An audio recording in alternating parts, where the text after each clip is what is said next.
반갑습니다. 자, 오늘은 속죄, 시리즈 속죄를 지금 공부하고 있는데, 오늘은 옛사람 대신 새사람에 대해서 하겠습니다. 오늘 너무나 중요하니 잘 듣고 메모를 잘 하시기 바라요. 오늘 이후로 완전히 새로운 피조물의 정체성을 완전하게 갖게 될 것입니다.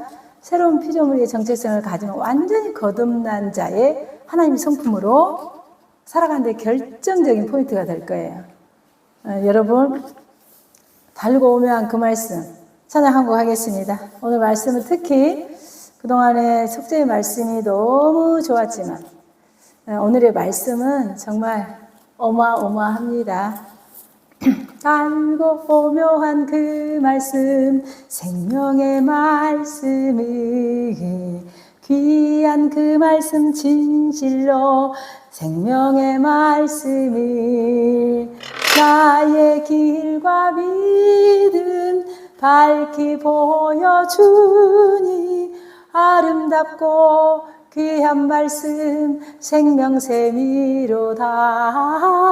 아름답고 귀한 말씀 생명샘이로다. 아멘. 자, 생명샘, 우리 생명샘 교회인데 생명샘이로다. 생명샘 교회에서 생명샘이 흐릅니다. 할렐루야. 기도하겠습니다. 하나님 감사해요. 오늘 저에게 제 입에서 생명샘이 흐르게 하소서. 성령님 이 시간 기름 부으시고 생명샘이 흐르게 하소서. 주님, 동영상을 보고 있는 사람이나 아버지의 우리 성도님들 모두 주님 생명샘을 받고 영원히 목마르지 않는 삶이 되도록 중요한 계기가 되도록 오늘 성령께서 완전히 강력으로 우리를 다스려 주옵소서. 성령님께 이 시간을 드립니다. 예수님의 이름으로 기도합니다. 아멘. 아멘. 또 이 찬양이 생각나. 할렐루야, 자유케 하신 주님, 할렐루야. 사망은 날 떠났네, 사슬은 끊어졌네. 예수님은 구원의 이름, 예수는 나의 산소망. 사슬은 끊어졌네, 사망은 날 떠났네. 죄의 사슬은 끊어지고 사망이 떠났습니다. 오늘 귀한 시간 되시기 예수 이름으로 축복합니다. 오늘 좀 성경을 좀 많이 찾아야 되니 성경을 많이 찾아도 너무나 중요한 계기가 될 것이니 자, 잘 기록하면서 따라오시기 바라요. 자, 지금까지 우리가 십자가 공부를 했죠. 가난 대신 부요, 수치 대신 영광, 죄 대신은 상처된 치유 이런 거 했죠. 십자가가 우리를 위해 성취된 것들을 다루었어요. 물론 사람들은 십자가 이런 것을 감사하게 생각하고 많은 그리스도인이 거기서 멈춰버려요. 그래서 예수님이 죄인이 되시고 우리가 의를 선물로 받았다. 예수님이 수치를 경험하심으로 우리가 영광 가운데 산다. 예수님이 죽음으로 생명으로 얻고 예수님이 죄가 되심으로 의인이 되었고 예수님이 가난을 견디심으로 부유함을 얻고 예수님과 함께 십자가에서 옛사람은 죽고 새사람이 되었고 예수님 저주를 받으며 축복을 받았고 현 세대로부터 세상으로부터 율법으로부터 육체로부터 자아로부터 현 세대로부터 해방되었고 이런 것을 주님께서 이미 값을 치러놓고 제공해 줬고 우리가 믿음으로 받아들이고 누리고 나누고 섬기고 살라고 주님이 하셨어요. 여기까지. 그런데 오늘은 그 십자가가 달성한 것을 더 많이 달라고 우리가 매일 기도밖에 하지 않는 그 얄팍한 믿음이 아니고 진정한 만족을 느낄 수가 없는데 왜 그러냐면 하나님의 최종 목적은 그것이 아니기 때문에요. 우리가 지상에서 누리고 나누고 섬기고 사는 것은 지상의 것이고 우리가 진짜로 하나님께 변화받고 싶죠. 거듭난 사람으로서 살고 싶죠. 우리가 자신에 대해서 실망할 때가 많죠. 아, 내가 지금 여기까지 왔는데 목사가 돼가지고 이거밖에 안 되나 성품이 이렇게 생각할 때가 있어요. 그런데 오늘은 저도 아주 생명이 있는 말씀을 듣고 완전히 변화받는 기점이 될 것으로 예수 이름으로 생각합니다. 자, 십자가가 우리를 위해 할 수 있다는 일보다 십자가가 우리 안에서 일으키는 변화, 십자가가 우리 안에서 일으키는 변화, 그에 초점을 맞출 차례가 이제 되었어요. 드디어 이제부터는 십자가에서 하나님께서 옛사람을 어떻게 다루시는지를 검토할 거예요. 예수님께서 십자가에서 우리 옛사람을 어떻게 다루어서 새사람을 주었는지.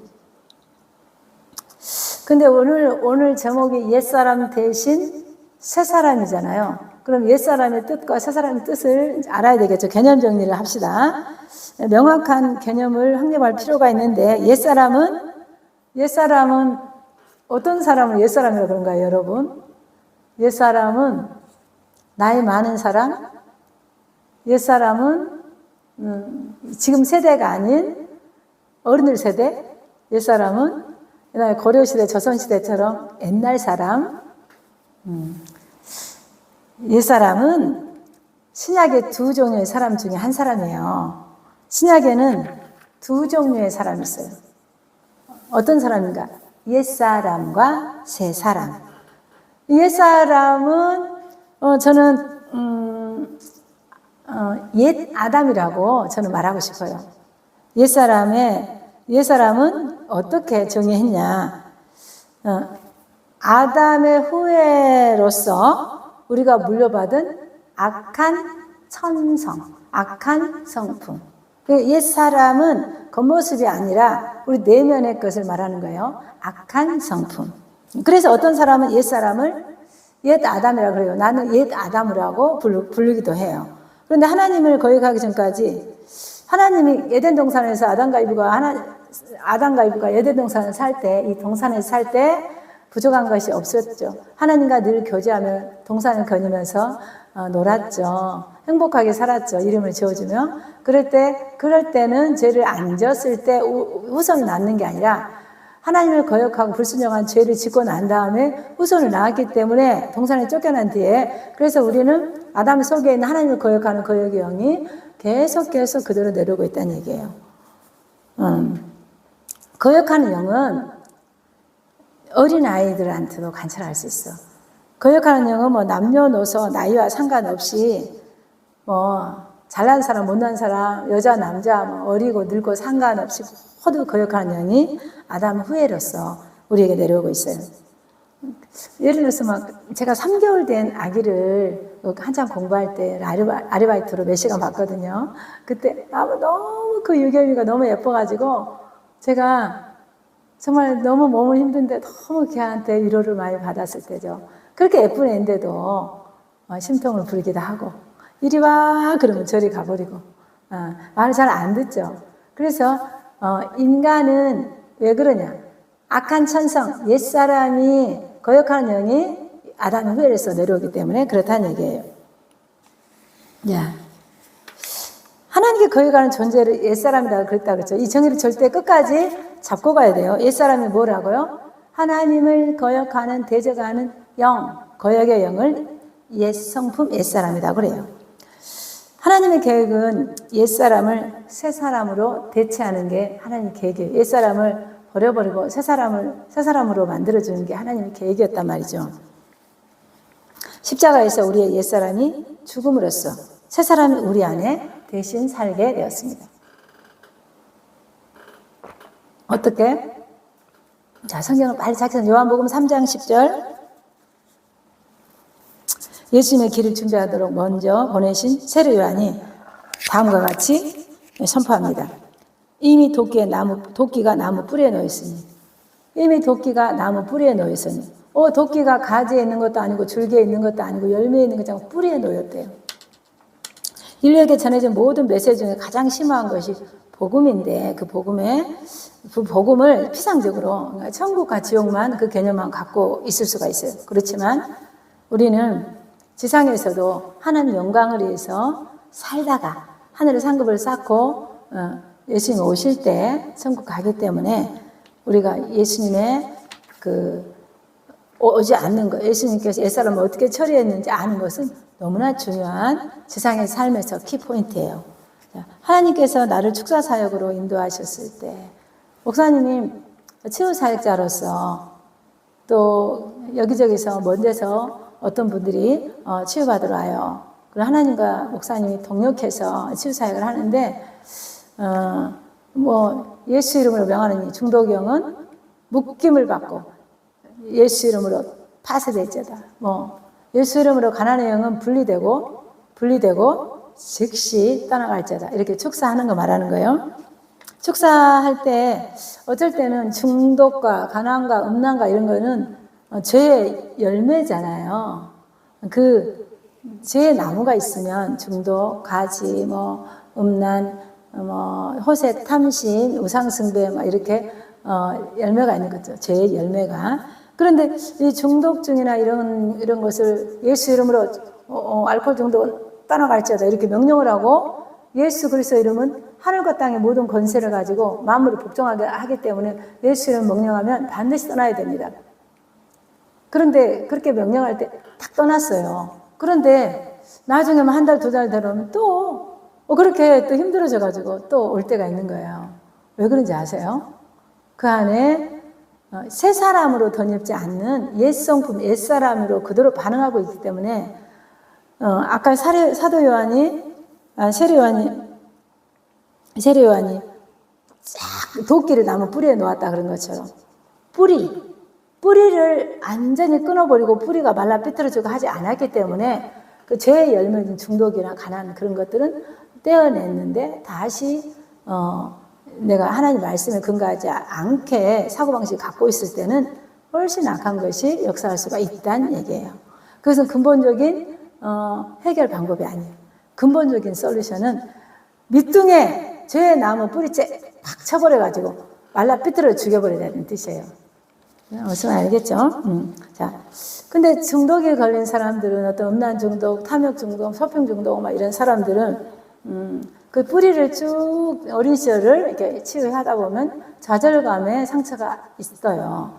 굉장히 큰 좌절감을 느낄 때 사람이 무기력해 되고 그냥 중독에 잊어버리려고 빠지게 되고 이렇게 한다는 얘기죠. 그런데 정말 그 중독과 그 죄의 뿌리가 좌절감에서만 오는 거냐?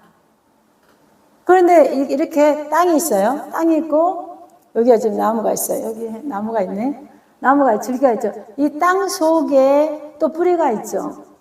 뿌리가 있는데 땅 위에도 뿌리가 조금 올라가 있는 경우도 있어요. 잔뿌리가 깊게 얘 중심축을 이루는 뿌리는 깊게 아주 내려가 있죠. 이런 걸 따버려도 줄기를 꺾어버려도 이 속에 있는 뿌리를 캐지 않으면은 다시 새싹이 나는데 그래서 이 나무를 죽일 수가 없어요. 죽이려고 해서. 그런데 진짜로 깊은 뿌리를 내리치려고 까봤더니 그 뿌리는 뭐가 있냐.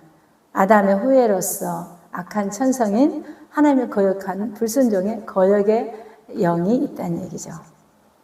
거역의 영은 그렇게 인생을 타락하게 만들어요. 그래서 옛사람은 또 한마디로 말하면 타락의 영이라고 볼 수가 있어요. 자, 이사야서를 한번 찾아보겠습니다. 이사야 53장 6절. 우리는 다 양 같아서 그릇 행하여 각기 제 길로 갔거늘 여호와께서는 우리 모두의 죄악을 그에게 담당시키셨도다. 이사야 53장 6절. 자, 우리는 다 양 같아서 그릇 각기 제 길로 간대요. 참 실감나죠? 어떤 회의를 하면은 너무 의견이 너무 달라요. 어린 시절에 자기 고향과 그 상처의 색깔이 색안경을 끄고 어떤 관점을 보기 때문에 굉장히 좋은 일을 하며 있어도 참 이상한 관점으로 인정받지 못한 사람은 자기 인정받으려고 모든 선행을 하고 또 어릴 때부터 너무 공부를 못 받은 그런 상처가 있는 사람은 또 물질 만능주의가 되기도 하고 그런 거울로 성경을 보고 회의를 하면 얼마나 각기 제 의견이 나오겠어요. 그래서 우리 모두의 그 각기 제 길로 간 제 마음의 그 죄들을 예수님께 하나님이 담당시키게 하셨대요. 우리 문제의 뿌리는 하나님에 대한 거역입니다. 우리 모두의 마음속에는 반항아가 자리 잡고 있어요. 반항아? 거역한다. 엄마 말을 거역해? 아빠 말을 거역해? 그러잖아요. 그게 반항하죠. 어떻게 보면.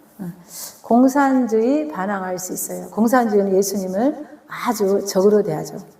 알코올 중독 걸린 반항아가 있어요. 하나님께 시해하는 거예요. 나 아무것도 안 해야 술 먹고 잘 거야. 심지어 점잖은 종교적인 탈릇은 반항아일 수도 있어요. 여하튼 반항아가 우리 모두의 속에 들어있죠. 여러분은 어떤 반항아가 속에 들어있나요? 성중독에 반항아가 들어있나요? 자기 합리화한 반항아가 들어가 있나요? 게으름에 반항아가 들어가 있나요? 들어가 있나요? 아주 율법적인 반항아가 들어가 있나요? 그런데 하나님께서는 이 반항아를 교정하는 반항아를 고치는 한 가지 방법을 사용하셨어요. 한 가지 방법을 사용하셨는데 교정하거나 수선하거나 이렇게 하는 게 아니고 어떻게 하셨는지 봐요.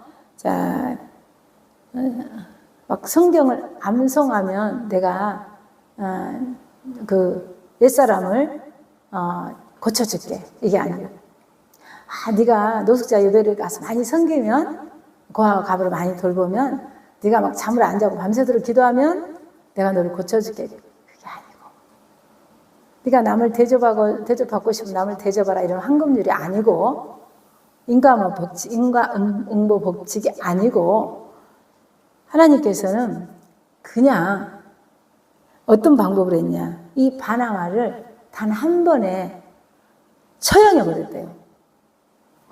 사형시켜버렸대요. 그 처형이 하나님 해결책이에요. 로마서 6장 6절에서 7절 갑니다. 우리가 알거니와 우리의 옛사람이 예수와 함께 십자가에 못 박힌 것은 죄의 몸이 죽어 다시는 우리가 죄에게 종노릇하지 아니하려 하니 이는 죽은 자가 죄에서 벗어나 의롭다 하심을 얻었느니라. 옛사람이 예수님과 함께 십자가에 아예 못 박아버렸어요. 십자가에 예수님이 못 박혀 죽었죠. 부활을 하셨죠. 죽을 때 우리의 옛사람, 옛 성품, 아담의 후에 옛 천성을 십자가에 못 박혀 죽였다는 얘기예요. 그 이유는 죄에게 종노릇하지 아니하도록, 죄에서 벗어나 의롭게 하시려고, 자유롭게 하시려고 십자가에서 처형했다는 얘기예요. 우리가 단순히 그 죄의 종살이에서 풀려나려면 단순히 과거의 죄를 용서받는 것만으로는 부족해요. 자, 우리 속에 있는 반항아를 처단해야 해요. 그 반항아를 예수님 십자가에서 고치시고 교정하고 발전시키는 게 아니라 처형했다고요. 어떻게 했다고요? 처형했다고요. 없애버렸다고요. 그런데 우리 안에 있는 그 기만의 영이 있죠. 마귀, 아담과 이브를 속였던 기만의 영이 계속 그렇지 않다고 속이는 거예요. 십자가에 돌아가신 예수님을 묵상하면 우리들의 옛사람은 예수님과 함께 십자가에 처형되었어요. 이것은 역사적인 사실이에요. 우리 친구가 알든지 모르든지, 주님, 성도님이 믿든지 안 믿든지 그거하고 상관없이 이것은 팩트, 역사적인 사실이에요. 신화가 아니고 동화가 아니고 소설이 아닙니다. 이것은 역사적인 사실이에요. 수많은 그리스도인의 문제는 그러한 역사적인 사실을 잘 모른다는 것입니다. 우리 속 옛사람이 그리스도와 함께 십자가에서 처형된 것을 먼저 알아요. 자, 지금 알았죠? 로마서 6장을 통해서 알았어요. 십자가에서 주님이 처형됐다고 말씀하셨기 때문에 그리스도와 함께 죄에서 벗어나, 십자가에 죽고 죄에서 벗어나 의롭다 하심을 얻었어요. 궁극적인 값을 예수님이 치렀기 때문에 그 이상 형벌은 없어요. 우리가 죽은 다음에 율법은 더 이상 우리에게 요구할 것이 없겠죠.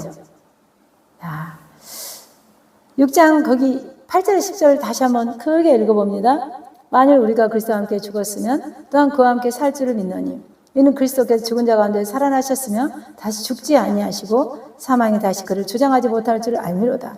그가 죽으심은 죄에 대하여 단번에 죽으시며 그가 살아계심은 하나님에 대하여 살아계심이라.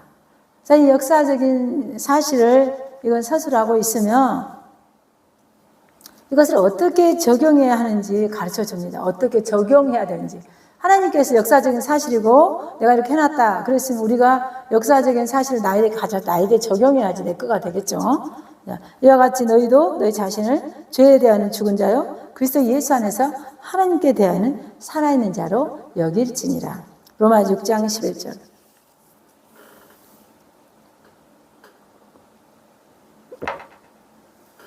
이제 역사적인 이 사실을 알게 되었으니, 처형되었다는 것을 알게 되었으니 그것을 삶에 적용해야 돼요. 우리의 옛사람은 십자가에서 처형되었다. 하나님은 그렇게 하셨다. 그러나 우리는 믿음으로 자신이 예수님과 함께 죽었다고 여겨야 한다.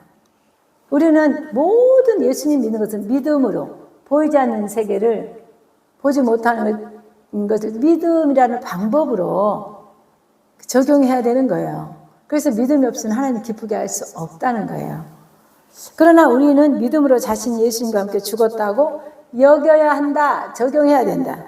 반드시 그렇게 간주해야 된다. 야, 우리의 성품은 예수님과 함께 죽었어. 이렇게. 그렇게 하기 전까지는 여전히 옛사람의 노예로 살아갈 수밖에 없습니다. 교회 다니는 사람들이 보기에도 도저히 참고 견딜 수 없을 정도의 악한 어떤 영국의 데리스 프리스 목사님이 책에 그렇게 예시를 해놨어요. 그분이 영국 분이기 때문에 아마 영국에서 일어난 일일 거라고 생각합니다. 어떤 사람이 막 욕설을 너무 많이 하고 위스키를 먹고 막 담배를 피우고 집에서 아내와 자식들을 못 살게 한 그런 영국의 한 가장이 있었대요. 그런데 그 아내가 고난 중에 누구 전도를 받고 예수님을 믿게 됐나 봐요. 그래서 간절히 가정을 위해서 기도하고 지금 인내하면서 잘 지금 가정을 꾸리고 있습니다. 그때 이분들이 가족끼리 교회 갈 때 이 가장이 막 욕짓거리라고 보는 앞에서 담배를 피우고 막 그렇게 음란물을 보고 교육상 안 좋은 일들을 많이 하는 분이었대요.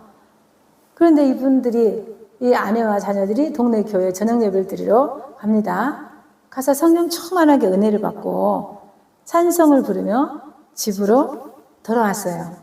현관문을 열고 집으로 돌아서면 보통 막 욕짓거리가 들려요. 술 냄새가 막 나요. 담배 연기가 짜욱해요. 그리고 음란물이 막 틀어져 있어요. 이런 광경을 봐야 되는데 조용한 게 아니라 음란 비디오는 쭉 보다가 이제 끊어졌고, 약간 재떨이에 담배 연기는 조금 나고, 덜 타가지고. 그리고 위스키 술병에 술은 조금 한 병 다 먹고 남아있고, 이런 상태로 조용한 거예요. 이게 무슨 일이지? 가족들이 교회에 간 사이에 영국의 그 남편은 심장마비로 죽었던 거예요. 그러면은 이제 그 위스키에 대해서는 죽은 사람이죠. 이제 담배에 대해서도 죽은 사람이죠. 욕짓거리에 대해서도 죽었죠. 음란 비디오에 대해서도 죽었습니다. 쟤는 이제 더 이상 그 남자를 술을 더 먹게, 담배를 더 피게, 욕을 더 하게 유혹하지 못해요. 쟤는 더 이상 그 사람으로부터 어떠한 반응도 이끌어내지 못해요. 왜냐하면 그 사람이 죽었기 때문에. 그는 사망했기 때문에. 우리 로마서 6장 11절의 공고를 살펴봅시다. 이와 같이 너희도 너희 자신을 죄에 대하여는 죽은 자로 여길지니라. 여기에 방점을 둬요. 죽은 자로 여겨래요. 너희들이 보이진 않았지만 내가 십자가에서 행하신 일을 이것을 위해서 했다. 너희들 변화시키려고 이것을 했다. 그러면 그것을 여겨래. 그걸 믿으라 그 말이야. 나의 것으로, 이사랑 목사의 것으로 여기란 뜻이야. 이와 같이 너희도 너희 자신을 죄에 대하여는 죽은 자로 여길지니라.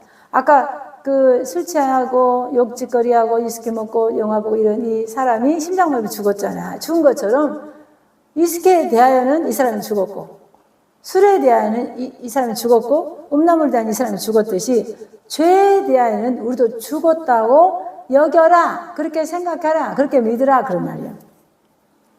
죄는 더 이상 당신을 유혹하지 못한다는 점이다. 죄는 더 이상 우리의 마음을 움직이지 못한다. 우리가 죽었다고 믿는다면 예수님이 십자가에서 행하신 일을 믿음으로 받아들이면 이것이 가능해집니다.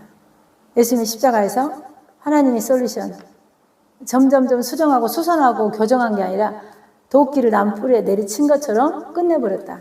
처단해버렸다. 처형시켜버렸다. 죽여버렸다. 그 말이에요. 자, 오래전 데릭 프린스 목사가 영국인이잖아요. 부활절날 성공회 교회를 다니시는 분인데 이분이 노방전도를 하루에 3번, 일주일에 3번 나갔대요. 나갔는데 그 무렵에 이분이 꿈을 꿨는데 허리가 굽고 꼽주처럼 허리가 굽은 망곡적의 허리를 갖고 있는 어떤 분이 외모는 너무 이상하게 생겼는데 너무나 데릭 프린스처럼 그런 방법으로 설교를 하고 설교를 하니까 많은 관중들이 모여가지고 그 설교를 듣고 변화받는 걸 보았어요.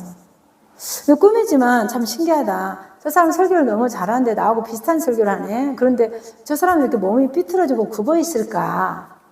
이렇게 생각하고 지나갔는데 똑같이 일주일 후에 똑같은 꿈을 꿨어요. 그러면 이제 하나님께서 데릭에게 할 말씀이 있다고 보여지죠. 데릭이 성령님께 여쭤봤어요. 아, 이게 무엇일까? 왜 똑같은 꿈을 이렇게 꾸었는데 그 사람은 나하고 설교를 비슷하게 할까? 왜 저 사람은 꼽주처럼 허리가 굽었을까? 그런데 성령님께서 사무엘하 12장 7절을 보아라 이랬어요. 그러면서 사무엘하 7절, 12장 7절 다음 찾아봅시다. 나단이 다윗에게 이르되 당신이 그 사람이라. 이스라엘의 하나님 여호와께서 이와 같이 이르기를 내가 너를 이스라엘 왕으로 기름 붓기게 하여 너를 사울의 손에서 구원했고 나단이 다윗에게 이르러 바로 당신이 그 사람입니다 하고 막 이렇게 지적했단 말이야. 그 앞에 구절이 어떤 얘기냐면 자 12장 1절부터 한번 읽어볼게요. 여호와께서 나단을 다윗에게 보내니 나단 선지자를 다윗 왕에게 보냈어요. 예수님의 일이죠. 선지자의 말은 그가 다윗에게 가서 그에게 아뢰되 이르되 한 성읍에 2사람이 있는데 한 사람은 부하고 한 사람은 가난했대요. 한 성읍에 부자가 한 사람이 있었고 한 사람은 가난한 사람이 있었다는 얘기예요. 왕이시여 내 말을 들으세요. 이 얘기 좀 들어보세요. 어느 성읍에 부자가 있었고 가난한 사람 한 명이 있었어요.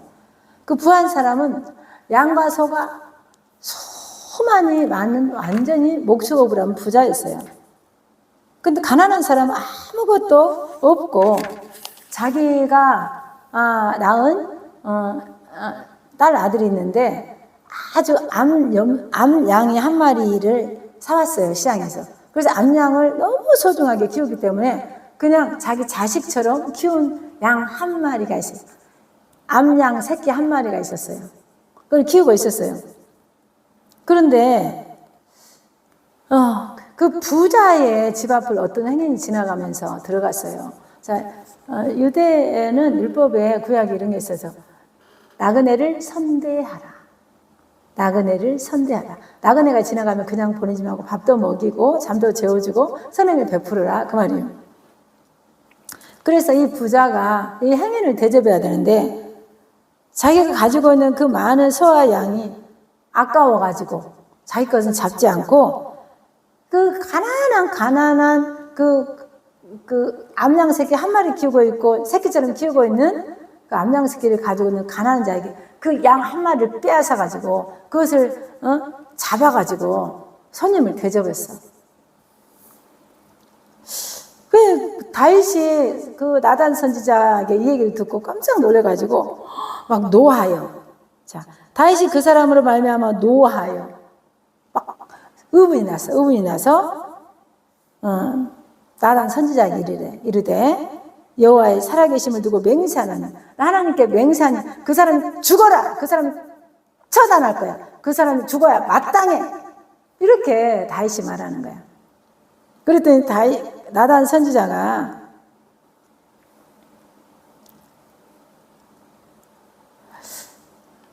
그게 바로 당신이야! 이렇게 했단 말이야. 그게 바로 너야! 이렇게. 자, 다윗은 무슨 잘못을 했나요? 다윗이 너무나 훌륭했는데 5점을 남겼죠. 그 5점은 바세바를 남의 아내를 빼앗기 위해서 그 아내의 남편 우리아를 전장에 내보내서 죽였죠. 다윗은 간음하고 살인했어요. 그럼에도 불구하고 그분 철저히 회개하고 다시는 그런 죄를 짓지 않았기 때문에 하나님 마음에 합한 자로 아주 굉장히 훌륭한 왕으로 살았죠. 근데 그 사람이 한때는 그런 죄를 범했어요. 그때 선지자가 가서 그게 바로 너야! 수많은 양과 서로 갖고 있으면서 한 마리를 빼앗은 너야. 너는 왕이기 때문에 그 나라에 있는 모든 사람이 있어서 얼마든지 후처도 구할 수 있고 좋은 삶을 살아갈 수 있는데 왜? 하필 남의 아내를 빼앗아 남의 하나밖에 없는 아내를 전장에 나간 말하자면 장군의 아내를 빼앗아가지고 어떻게 그럴 수가 있어. 그리고 그 나단 선지자를 그 장군을 죽였잖아. 우리아 장군은. 그러니까 딱 대비해보면 암양새끼 한 마리를 빼앗은 꼴이 됐지.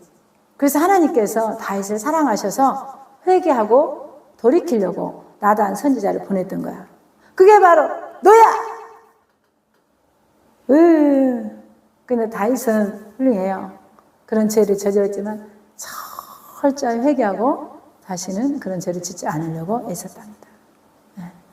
자, 하나님께서 우리 안에 있는 옛사람을 드러내어 보여줄 때가 있어요. 우리나라 옛사람이 뭐라고 했죠? 악한 성품, 아담의 후에 악한 천성을 옛사람이라고 했죠. 데릭 프린스가 훌륭한 목사님이고 설교를 너무 잘하고 했지만 어느 부분에서 회개되지 않고 옛사람에 반응한 부분이 있었겠죠. 그러니까 그 사람의 몸이 그렇게 굽어져가지고 곱추처럼 굽어져고 설교하는 모습을 보여주면서 네가 아무리 설교를 저렇게 멋있게 잘해도 네 안에 옛 성품을 반응하고 있다는 것을 알려주려고 그런 꿈을 꾸게 하셨다는 얘기예요. 그래서 데릭 프린스는 내가 성경을 구체적으로 하나님의 말씀을 깨닫고 나의 악한 천성을 어떻게 하나님이 처리했는지 구체적으로 공부하기 시작해서 이 옛사람과 새사람의 책이 남았다는 얘기예요. 자,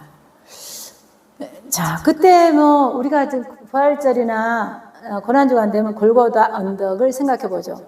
데릭도 십자가를 골고다 언덕에 세 개에 세워진 모습을 상상해 보았어요. 가운데 십자가는 더 높이 올라가 있죠. 그 십자가를 묵상할 때 성령님께서 이렇게 말씀하셨어요. 가운데 십자가는 누구를 못 박기 위해 세운 십자가냐? 대답하기 전에 잘 생각해 보거라. 데릭은 깊이 생각하는 거예요. 바라바는 놓아두고 예수를 못 박으라고, 바라바는 놓아두고 예수를 못 박으라고 유대인들이 군중들이 고함을 지르던 것을 기억하면서 바라바를 놓아뒀기 때문에 바라바 대신 예수님이 그 십자가를 지었구나 상상이 돼서 바라바입니다 이렇게 대답을 했어. 그랬더니 그렇다. 하지만 마지막 순간에 바라바 대신에 예수님이 처형되었는데 그 바라바가 너라고 생각하지 않니? 나는 예수님이 나를 대신해서 바라바 대신에 십자가에 처형된 것처럼 나의 십자가라고 대입해봐. 데릭 프린스도 자기가 바라바 대신이라고 생각하면 바라바 대신 나 대신 예수님이 처형되었다고 그거 공식이 성립되었어. 네 맞습니다. 제가 바라바입니다. 그 순간 나는 그 의미를 깨달았어. 죄인인 나를 처형하기 위해 그 가운데 십자가가 세워졌는데 그 십자가는 내 몸에 꼭 맞는, 내 죄에 꼭 맞는, 내 죄의 무게에 꼭 맞는 그런 치수였을 거야. 그러나 내가 매달려서 저주 형틀에 죽어야 되는데 예수님이 나의 애천성까지 옛사람을 다 십자가에 못 박혀 죽고 믿기 어렵겠지만 예수님이 우리 애천성 아담의 후회로부터 받은 거역형까지 다 죽이고 예수님 부활하셨어. 자, 에베소서 4장 22절 24절로 갑니다. 너는 유혹의 욕심을 따라 썩어져가는 구습을 따른 옛사람을 벗어버리고 오직 너의 심령이 새롭게 되어 하나님을 따라 의와 진리와 거룩함으로 지으심을 받은 새 사람을 입으라. 자, 여기에서 주목해 봐야 돼요. 바울이 이미 구원을 얻는 사람들은 그 구원을 지금 이미 얻었던 사람들을 대상으로 옛사람을 벗어버리고 새사람을 입도록 권면하고 있는 거예요. 옛사람을 주님이 벗어준 게 아니고 새사람을 입혀준 게 아니고 옛사람을 벗어버리래요. 자, 너희는 유혹의 욕심을 따라 썩어져가는 구습을 따르는 옛사람을 벗어버리고 내가 벗어버리고 오직 너희 심령이 새롭게 되어 하나님을 따라 의와 진리와 거룩함으로 지으심을 받은 새 사람을 입으라. 옷을 입는 거예요. 옷을 입는 거예요. 그럼 내가 하는 거죠. 항상 하나님은 주님이 하시고 우리의 합작품을 해서 필요 충분 조건을 완성시켜서 주의 일을 하시더라고요. 하나님 하실 일이 있고 또 내가 그에 순응하여 반응할 게 있다는 얘기예요. 옛사람 그 안에 있는 기만의 욕심 때문에 점진적으로 썩어져 간다고 바울은 말했어. 그러나 새 사람은 의와 참된 거룩함으로 지으심을 받아 새 사람은 하나님의 형상을 따라 의와 진리와 거룩함으로 창조되었다 그랬어요. 우리는 자신을 가는 진리, 우리 속에 있는 옛사람의 진정한 속성을 시인할 때 비로소 거룩함을 얻을 수 있어요. 우리의 아담의 애천성, 그 옛사람이 우리에 있어. 예수님이 십자가에 처형되었어. 그걸 인식할 때 우리는 비록 하나님의 말씀으로 거룩함을 얻을 수 있다는 얘기예요. 모든 인간의 삶에는 서로 대항하는 두 가지 세력이 있어. 우리 속에 천사와 마귀가 있다고 애들한테 물어보면 그러잖아. 네 속에 누구 있어? 천사도 있고 마귀도 있어요. 기만, 마귀의 속임수와 참된 진리 성령님이 계신 거예요. 옛사람은 사탄의 기만의 산물이에요. 마귀들은 끊임없이 거짓말하죠. 아담과 하와는 너는 결코 죽지 않고 하나님처럼 되리라. 이거 선악과 먹어 눈이 밝아질 거야. 이렇게 기만했어요. 거짓말했어요. 사탄의 기만을 믿었어요. 아담과 하와가 사탄의 속임수에 마음을 열고 그것을 받아들일 때 그들은 타락의 열매를 맺었어요. 그러므로 옛사람을 묘사하는 핵심 단어는 결국은 타락이에요. 타락. 자,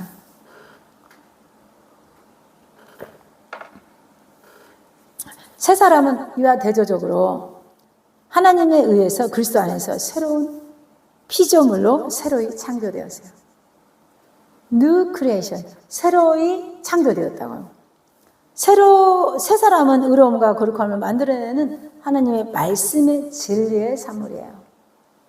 그러므로 타락이 위한 하나님의 처방은 기만의 산물인 옛사람을 십자가에 못 박고 우리 안에 진리의 산물인 새 사람을 창조하는 것입니다. 아멘. 사탄의 기만과 하나님의 진리 사이의 차이점에 대해서 주목해 봐요. 하나님의 진리는 새로운 창조를 통해 우리 안에 거룩함과 의로움을 산출해내겠죠. 반면에 사탄의 기만의 산물인 옛사람은 도덕적, 육체적, 정식적으로 완전히 타락한 존재로 되어버린 것입니다. 오래전에 대릭은 이 타락은 되돌릴 수 없다는 사실을 알게 되었어요.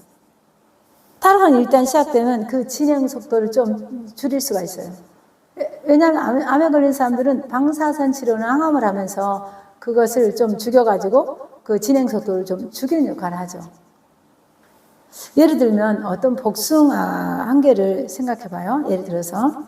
근데 겉으로 보기에는 아주 복숭아가 아름답고 먹으면 탐스러워요. 그 속에는 조그맣게 부패가 진행되고 있어요. 그 상태로 한 일주일간 주방에 놓아두면 노랗게 변해요, 복숭아가. 그러면서 시들어서 흉해져요. 막 날파리 하루 사이가 막 붙어 있어요. 그 안이 썩기 시작했기 때문이죠.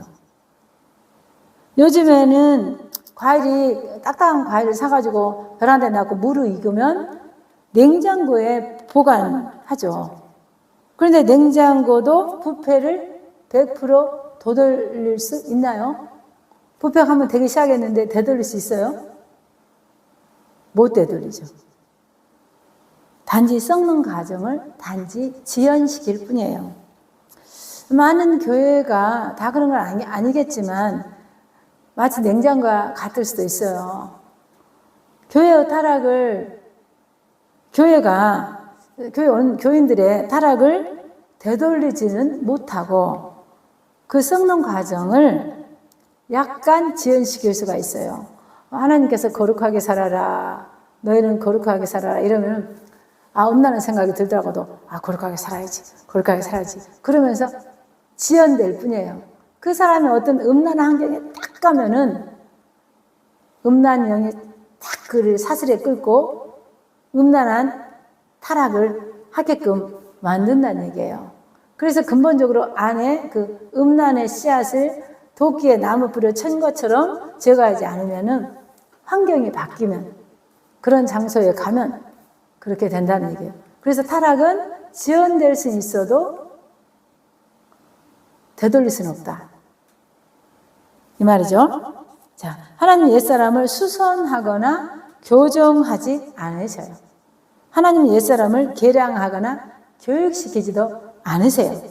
하나님은 옛사람을 십자가에서 처형해 버리셨어요. 죽여버렸어요. 그런 다음 옛사람 대신 하나님의 진리의 산물인 새로운 피조물로 대체하신 거예요. 자, 고린도후서 5장 17절이 생각나네. 자, NIV 영어 성경에서 Dear Paul, if anyone is in Christ, he is a new creation. The old has gone, the new has come.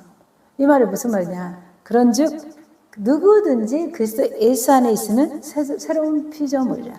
이전 것은 지나갔으니 보라 새 것이 되었도다. 무슨 말이냐? 예수님이 십자가에서 처형이라는 해결책을 제시한 것은 조금 우리가 수선하고 교정하고 교육시켜서 될 일이 아니란 뜻이야. 그 내면에 옛성분 악한 음란이 있으면 결국 음란의 열매를 맺게 된다 그 말이야. 교회에서 율법적으로 그렇게 하지 마라, 그렇게 하지 마라, 그렇게 하지 마라 도덕 규범책으로 가르쳐서는 안 된다는 얘기예요. 성령을 받게 하고 그 사람이 성령 안에서 회개의 영이 부어지게 하고 하나님의 진리가 십자가에서 옛사람이 죽었다고 믿어지게 하는 것이 교회의 역할이다 그 말이에요. 옛사람이 새사람과 교환되는 것에 관한 분석을 마치면서 새로운 피조물의 속성을 잠시 살펴봐요. 이제 옛사람을 살펴봤죠. 옛사람 악한 천성 아담의 후에 자, 베드로는 거듭난 기독교인들에게 다음과 같이 편지를 썼어요. 너희가 거듭난 것은 썩어질 씨로 된 것이 아니요 썩지 아니할 씨로 된 것이니 살아있고 항상 있는 하나님의 말씀으로 되었느니라. 베드로전서 1장 23절. 썩지 아니할 씨로 된 것이니 살아있고 항상 있는 하나님의 말씀으로 되는가. 우리 안에 썩지 아니할 씨 하나님의 말씀이 있으면 된다 그 말이에요. 새로운 피조물이. Therefore 그런즉 그러므로 if anyone is in Christ 만약에 누구든지 in Christ 예수님 안에 있으면 예수님 안에 예수님 십자가에서 그 옛사람을 처형한 그 정체성 안에 있으면 he is a new creation. 너희들은 새롭게 창조된 거하고 똑같아. The old has gone. 오래된 거. 그 악한 습관, 악한 천성. 아담에 이르기까지 여기까지 내려온 악한 천성이 gone. 완전히 사라졌다 그 말이야. gone은 무슨 뜻이냐. 어떤 사람이 일본에 여행을 갔어요. 그럼 언젠가는 오죠. 그거는 고온이 아니야. 고온은 하도록 영원토록 완전히 삭제돼 버린 걸 말한 거야. 돌아오지 않는 거. The old is gone. 옛사람은 gone 돼버렸어. 사라져버렸어. The new has come. 이제 새로운 것이 왔어요. 이 말이에요. 새로운 피조물이라는 뜻이. 자, 너희가 거듭난 것은 썩어질 씨로 된 것이 아니요 썩지 아니할 씨로 된 것이니 살아있고 항상 있는 그리스도의 말씀으로 되었느니라. 여러분, 씨앗의 속성이 뭐죠? 씨로부터 자라나는 생명체의 속성을 결정지어요. 씨로부터 자라나 어떤 생명체의 속성을 결정짓죠. 오렌지 씨를 심으면 오렌지 열매가 맺고, 사과 씨를 심으면 사과를 열매를 맺는 거죠. 썩어질 씨를 심으면 앞으로 썩어질 열매를 맺는 것이고, 썩지 않을 씨를 심으면 썩지 않을 열매를 맺는다 그 말이야. 그런데 그 새로운 피조물의 본성을 이 베드로전서 1장 23절 이렇게 말하잖아. 썩지 않는 씨라 그랬잖아. 새 사람을 낳은 씨는 썩지 않는다는데, 썩지 않는 게 무엇이라고? 하나님의 말씀이라고. 그 말씀의 씨앗이 썩지 않는 생명을 낳는다. 아멘. 야고보서 1장 18절을 살펴봐요. 야고보서 1장 18절. 자기의 뜻을 따라 진리의 말씀으로 우리를 낳으셨느니라. 새 사람은 진리의 사물임에 주목해요. 하나님의 말씀의 진리가 우리 안에 썩지 않는 본성을 낳는답니다. 그래서 썩지 않는 본성을 낳는 진리는 뭐예요? 예수님이 십자가에서 우리를 교정한 거예요? 수선한 거예요? 아니에요. 도끼로 나무 뿌리를 친 것처럼 옛사람의 천성을, 아담의 성품, 악한 천성을 처형해버렸다 그 말이에요. 그것을 믿음으로 받아들여야 된다는 뜻이에요. 이것은 죄를 짓는 우리의 성향과 관련된 어떤 의미를 가질까? 이렇게 질문해 본다면 요한일서 3장 9절 하나님께로 난 자마다 죄를 짓지 아니하나니 이는 하나님의 씨가 그의 속에 거함이요 하나님께로 난 자는 죄를 짓지 않는데요. 그도 범죄하지 못하는 것은 하나님께로 났기 때문이다.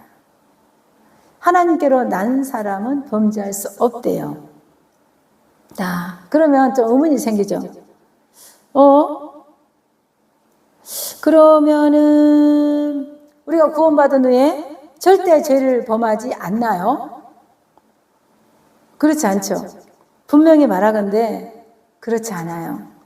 그렇지만 요한일서 3장 9절 이 성경 구절은 무슨 말이냐면 나 이사랑 목사 개인이 죄를 짓지 않는다는 뜻이 아니고 나 이사랑 목사 개인 안에 있는 하나님의 씨앗, 썩지 않는 씨, 새 사람이 죄를 지을 수 없다는 얘기예요. 내 안에 새 사람이 죄를 짓지 않고 선을 예수님처럼 행하게 된다는 얘기예요. 그럼 반대로 말하면 내 속에 있는 옛 성품은 절대 좋은 열매를 맺을 수 없고 옛 성품 부패한 열매를 맺어서 멸망을 당한다는 얘기예요. 아멘. 나는 요한일서 5장 4절을 참 좋아하는데 무릇 하나님께로 난 자마다 세상을 이기느니라. 누구든지 그리고 무엇이든지 하나님께로부터 난 자는 세상을 이기느니라. 자, 세상이 무엇입니까? 세상은 막 자기 PR을 해야 돼요. 자기가 선행을 베풀고 막 선행을 베풀었다고 말해야 돼요. 내가 무슨 자격증이 있다고 막 말해야 돼요. 세상은 남을 짓이기고 막 올라가야 돼요. 세상은 요즘 뭐 자유주의인데 페미니즘 사상이 있는데 옛날같이 무슨 고지시각이 그래. 그러면서 동성애도 하고 뭐 하나님 창조주에서 무너뜨린 아무 것이나 마음대로 자기를 더 존중하고 인정하고 선생님이 뭐라 그래도 자기 인격을 못 하겠다고 막 선생님한테 대들고 그렇게 악한 시대가 세상이에요. 그 세상을 이긴대요. 우리의 본향은 어디죠? 우리 본향은 영원한 하늘나라다. 예수님이 계신 곳 그 아름다운 천국이죠. 그 본향에 우리가 있기 때문에 세상에 100년, 80년 아무것도 아닙니다. 하나님께서 우리가 낮아지면 높여주신다 그랬기 때문에 하나님의 말씀에 근거해요. 정말 세상의 풍습에 따라 살지 말고 하나님 말씀으로 살아야 돼요. 요즘 안타깝게 낙태가 살인죄죠. 약한 자의 불이요. 가장 약한 존재가 태아거든요. 약한 자의 불의가 엄청난 죄죠. 엄청난 죄의 결과, 죄의 원인, 죄의 저주가 있죠. 그런데 얼마나 낙태 죄가 허용돼가지고 지금 어디서도 낙태할 수 있는 법이 통과되고 있어요. 얼마나 정말 하나님한테 부끄럽고 두려운 마음이 든지 몰라요. 세상은 그렇습니다. 성의 자유. 요즘 순결에 대해서 논하면 오히려 이상한 사람이 되는 거죠. 자, 또 간통죄. 간통죄는 있어야 됩니다. 가정에 보호를 해서 간통죄가 있는데 간통죄가 폐지돼 버렸죠. 그러니까 간통죄가 폐지되니까 뭐 회사 회장은 노골적으로 상관이와 막 TV를 나오고 그 사람들은 공인인데도 자기를 보고 부하 직원들이 보고 어린 자녀들 따라할 거라고 생각도 안 해요. 죄의 노예가 돼서 음란의 노예가 돼서 가정을 파괴하고 쇠사슬을 묶여서 그 회장이 끌려다니는데 본인은 그게 능력이 있어서 그랬다고 너무 떳떳하고 본인이 재판을 걸어가고 지금 재판 중이잖아요. 그래서 그 회장은 음란의 노예, 죄의 노예에 지금 끌려다니고 있는 거죠. 우리가 하나님 쪽으로 말하면 우리 세상이 그렇게 돈이 있으면 그냥 그렇게 나쁜 짓을 해도 된다고. 또 여자들은 뭐 남의 남자를 뺏어도 된다고. 남자들은 남의 여자를 뺏어도 된다고. 심지어 그 상간녀가 어떤 남편의 아내였다며요. 그것도 죄책감을 느끼지 않고 또 소송을 해요. 그렇게 세상이 악해지고 완전히 도덕이 땅에 떨어지고 공의가 없는 세상이 되었어요.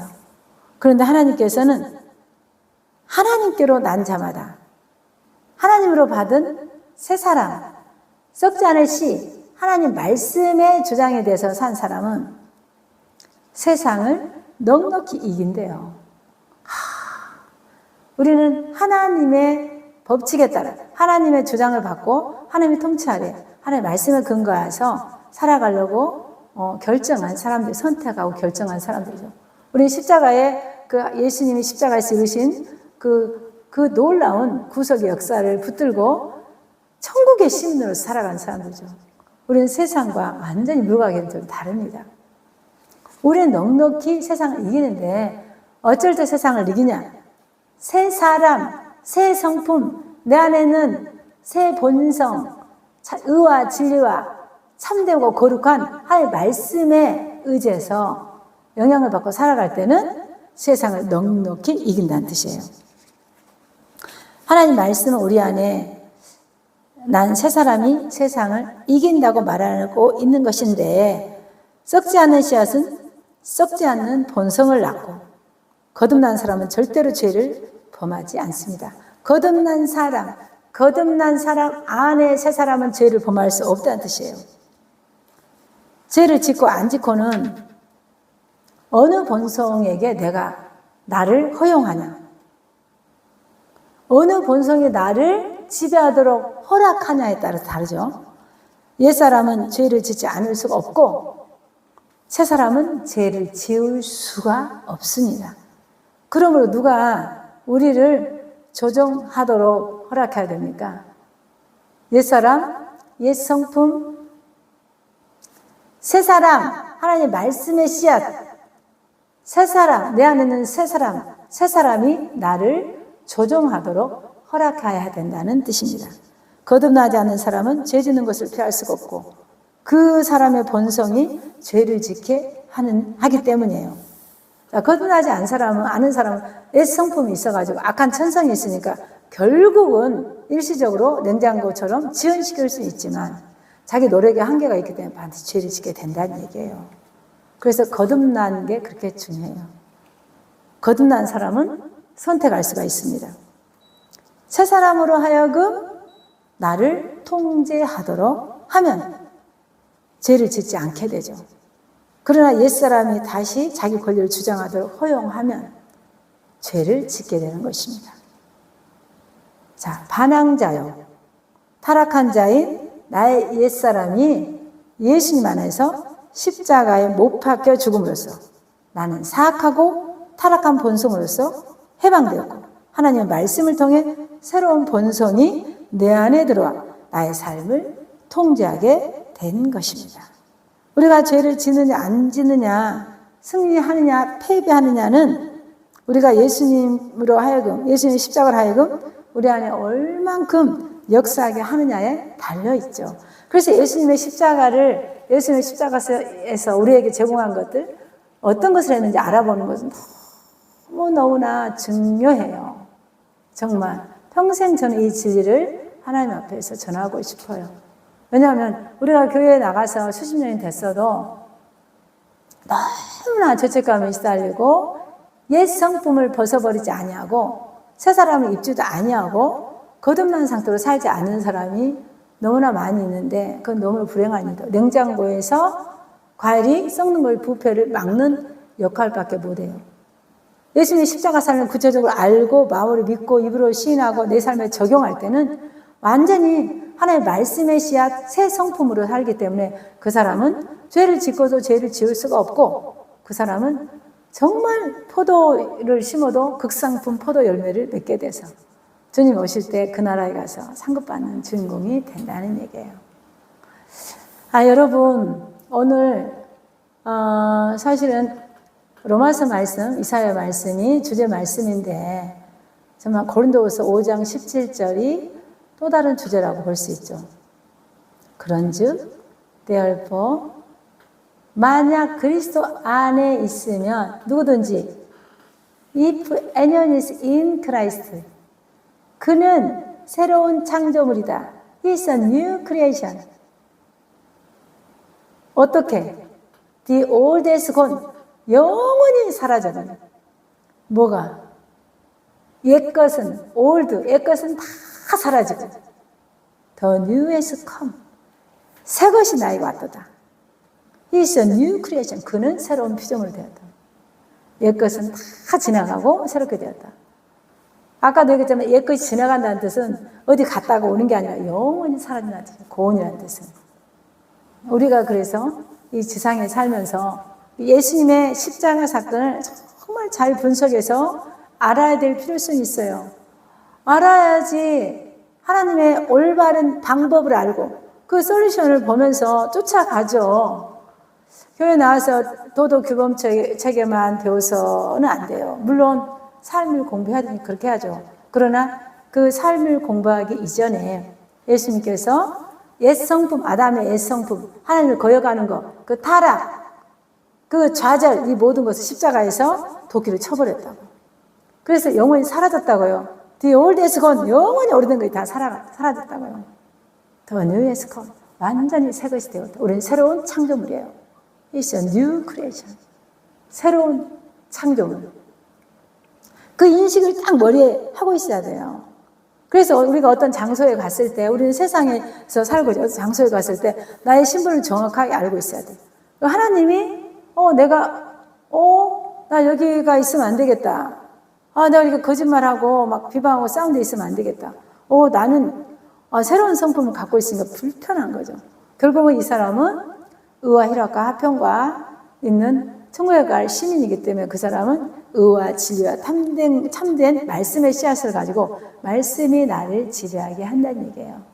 그 말씀, 십자가 이루신 그 말씀, 하나님의 말씀, 달교한 그 말씀을 계속 깊이 묵상하여 좀 깊이 알아가야 돼요. 그래서 이렇게 목사님하고 예수님 십자가에서 배운 게 너무 소중하고 귀한 거죠. 아주 보석같이 귀하고 소중한 일이에요. 보석같이 귀하고 소중한 사랑? 이게 여보란 뜻인데. 보석같이 귀하고 소중한 사랑. 여러분, 우리 세상에 살면서 연수가 70이요, 강건이면 80이요, 이 성경 말씀 있잖아요. 근데 요즘은 하나님께서 더 사람들에게 회개할 기회를 주시는지, 더 상급을 쌓을 기회를 주시는지, 막 100살까지 살고, 요양병원 가면 많은 노인들이 있잖아요. 저는 이렇게 생각해요. 하나님께서 오늘 또 기회를 주신다고. 무슨 기회를? 하나님을 더 깊이 알 기회를 주신다고. 우리 너무 하나님을 모르죠. 자, 정리해보면 옛사람은 뭐라고요? 아담의 후에 내려온 악한 천성 옛사람. 옛사람은 한마디로 말하면 타락이에요. 타락.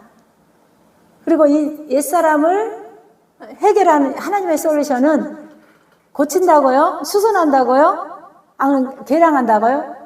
그게 아니고 도끼에 남의 뿌리를 친 것처럼 근본적으로 십자가에서 못 박아 처형해버렸다고요. 근데 그걸 우리는 어떻게 그걸 누리냐? 내 머리로 알고 마음으로 받아들여서 믿고 그렇다고 간주하는 거예요. 그것이 내 말씀이라고 받아들이는 거예요. 우리 모두 거듭난 자로서 우리 안에 하나님께로 난 자는 죄를 지을 수가 없대요. 하나님께 나지 않는 자는 죄를 지을 수밖에 없대요. 우리는 하나님께로 났죠. 하나님의 자녀죠. 우리 안에 누가 있어요? 하나님의 말씀의 씨앗이 있대요. 썩지 않을 씨앗.